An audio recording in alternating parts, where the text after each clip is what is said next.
as we've been reporting today, these two elderly people in Queensland were given 4 times the recommended dose of the Pfizer vaccine. What are the risks associated with that?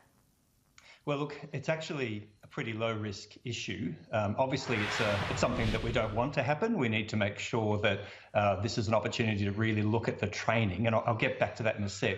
But the actual risk of getting a high dose of vaccine is not as great as you might think, and certainly not as great as getting a high dose of drugs. And that's because the amount of stuff that goes into a vaccine is actually pretty tiny. You don't need much vaccine to stimulate your immune response. And as Paul Kelly, I think, has said this morning, the trials that the companies have done before they reach their final dose have included giving the sort of dose that these elderly people received. So I would not be, I'm not surprised to hear that they've not had any major reactions to it. It's actually very low risk for them. I suppose the big concern is whether the dose was too big to give them the sort of immune response that we might want. But overall, the risk of this sort of overdose to the individual is very low. What we don't want to do is to see this repeated. And we have to keep in mind that we are doing something, not only the speed and the size of the vaccine rollout, but we're using these things called multi-dose vials, where one vial contains, for the Pfizer vaccine, 5 or 6 doses, for the AstraZeneca vaccine, 8 or 10 doses. Now, this is very common around the world in the low and middle income countries, but we have not done this in Australia. So it's not surprising that these sort of issues are arising, and we need to make sure everyone who gives that vaccine knows thoroughly the procedures around dosing from multi-dose vials. Well, as you're alluding to, it does beg the question, to this point, have our medical professionals had enough training to administer the vaccine, or has this all happened too quickly? Yeah, I certainly know that the training has been ramped up very quickly and has been very intensive.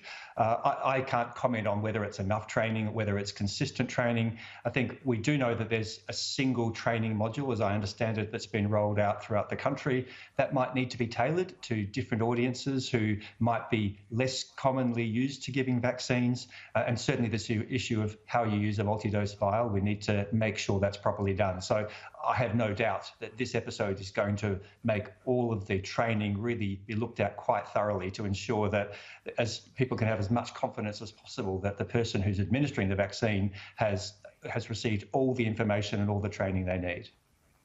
Because the fear is, isn't it, that this sort of incident will only undermine confidence in the vaccine rollout. I mean, it's coming just 3 days into the program. It's coming on a day when we've seen this report in the Australian today that increasingly a lot of people are facing vaccine hesitancy, especially younger women, according to the latest polls, are starting to say, yeah, I'm not quite ready to line up and get the jab. Yeah, look, you're right. We obviously don't want these sorts of events to make the headlines. And that's why I think people need to firstly take a deep breath. This is not as serious as some of the comments from some of the politicians make it sound out. It's something we don't want to happen, but it's not life-threatening. It's not something that is a major issue unless it keeps happening. So we don't want that to happen. So because we need to make sure that people have the confidence in the vaccine. I guess what we've seen in the United Kingdom is an incredibly high uptake. Now, they are in a different situation. They've had so many cases. People are really aware of the importance of saving lives. And I guess in Australia, where that's maybe not so front and centre, that does raise the issue as to whether people are going to have that confidence. I think over time, as we see that more and more doses are rolled out, that the training is maybe re-looked at, and hopefully that we don't see these sorts of events occurring again, then people's confidence will continue to build. Yeah, so this Queensland incident aside, more broadly, a few days in, how is the rollout progressing so far? Have we seen any adverse effects? Have there been any hiccups that have needed amendments so far? Nothing that's come to light so far. So from what I've seen, the rollouts in each of the states are going according to plan, and they're obviously prioritising, each state is prioritising slightly differently the different groups. So, for example, here in Western Australia, we know that some of the first people to get it were the quarantine workers.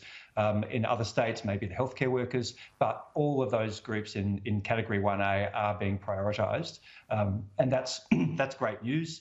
I guess the other thing, Ash, that's occurred over the last few days is some really encouraging data from the United Kingdom. So as we see more of the data come out of real life results of giving this vaccine, I'm pretty confident that people are going to say, wow, this is a good vaccine, it works, it's safe. Millions and millions of doses are being given around the world, and we know that there are no significant safety issues that have arisen. And Jonathan, just finally, where are we at around the world with trials for children to get the vaccine? What is the reasonable expectation as to when younger Australians will also be able to get the jab? Yeah, so there are trials beginning in children. They are early stage because they, of course, were not a priority. We know that they're not the group that are the most likely to get disease. We do think, though, that if we want to get to the point where we're going to protect the whole community, going to get to this thing called herd immunity, that we are going to need to immunise children. And I would point out that the data that are coming out of Israel and the United Kingdom suggests that these vaccines do actually have a much better effect than we'd expected in stopping transmission of the virus. So that's great news. And it does mean, therefore, that we need to accelerate the trials in children. Those are really only getting underway now. And so it's going to be a little while before we get those results. But I would hope that by the time we get to the second half of this year, we'll have some data as to whether or not that final group in the Australian strategy, which is children, are going to be eligible to get the vaccine. And I would point out that there is no reason at all to believe that it won't work just as well in children as it will in adults. And there's no reason to believe it won't be just as safe in children as in adults. It's just that we haven't yet done the trials. Jonathan Carapetis, always appreciate you giving us your time and sharing your insights. Thank you. Pleasure, Ash. Thank you.